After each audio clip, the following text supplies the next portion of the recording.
I was beginning to wonder if this Cowboy Carter era would be Beyoncé's first album era where she'd win no awards for an album, since she got 0 nominations at the CMAs and lost all 17 nominations at the People's Choice Country Awards. But the Grammy submissions are in, so let's get into what Beyoncé or her team has submitted for the 2025 Grammys. Cowboy Carter is submitted for both Album of the Year and Best Country Album. Texas Hold'em is submitted for Record of the Year, Song of the Year, and the Best Country Song. 16 Carriages is submitted for Best Country Solo Performance, and Two Most Wanted for Best Country Duo or Group Performance. Tyrant is submitted for Best R&B Song, and I see some people wishing that Two Hands to Heaven got submitted instead. Spaghetti is submitted for Best Melodic Rap Performance, and me personally, I wished it was Sweet Honey Buckin'. Bodyguard is submitted for Best Pop Solo Performance, Levi's Jeans for Best Pop Duo or Group Performance, and Yaya for Best Americana Performance.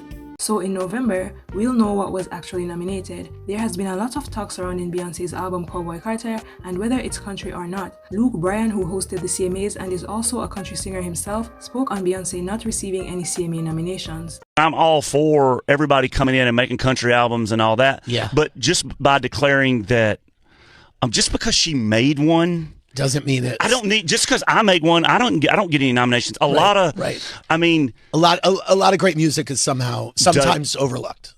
A lot of great music's overlooked. Sometimes you don't get nominated. Sometimes like I said, I mean, I think the CMA, they have their voting body and they vote what they think should make it. Everybody loved that Beyoncé made a country album. Nobody's mad about it. But where things get a little tricky and you know, if you're going to make country albums, come into our world and be country with us a little bit. Like Beyoncé can do it exactly what she wants to. She's probably the biggest star in music. But come to an award show and high five us and have fun and get in the family too. To be honest, I understand what he's saying, but obviously Beyoncé isn't going to mingle with the country folks like that because she already was treated poorly by them. Plus, overall, Beyoncé is not the type to go interacting and especially not the type to go brown-nosing. I also don't like the way Luke said Beyoncé should come into their world because country music was heavily influenced by black people, so it's their world too, and that's the problem. The country genre loves gatekeeping too much. Like, what's so illegal about genre blending or having crossover artists? One argument people use to justify Beyoncé not getting any nominations is when they bring up the fact that Beyoncé said, "This is not a country album, this is a Beyoncé album." But the album is definitely country, and when she said that, she simply meant that she put her own twist on the country genre by blending multiple genres, but overall the feel of the album is country. Matthew Knowles also spoke on the no nomination situation. You have had some words about the CMAs and their non-nominations for Beyoncé's country album, and yet Shaboozey was nominated twice. How do you reconcile those two, disconnects? I'm very proud because Beyoncé gave Shaboozey opportunity to be on her album when no one really had given him any major opportunities. He had been in the industry, but just sometimes it's just getting that one break, right? And that window of opportunity opens. And Beyoncé opened that window, and he acknowledges that. He's a polite young man. He acknowledges that. But the country music has always been a good old boys network.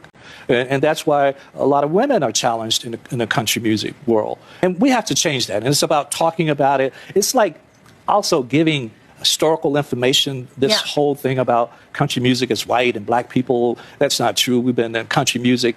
And when we were in Africa, we had the banjo.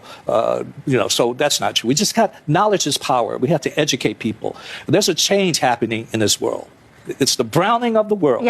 And some people are just fighting the browning of the world. I agree with everything he said, and I absolutely love the way he said the browning of the world is happening, and some people just can't deal with the fact that black people have the right to enter into any space they like. It's not the Jim Crow era, please. Let's see what else this country era has to give from Beyoncé. Like, will she do a tour or any shows at all? I hope so. Please subscribe for more, and thanks for watching.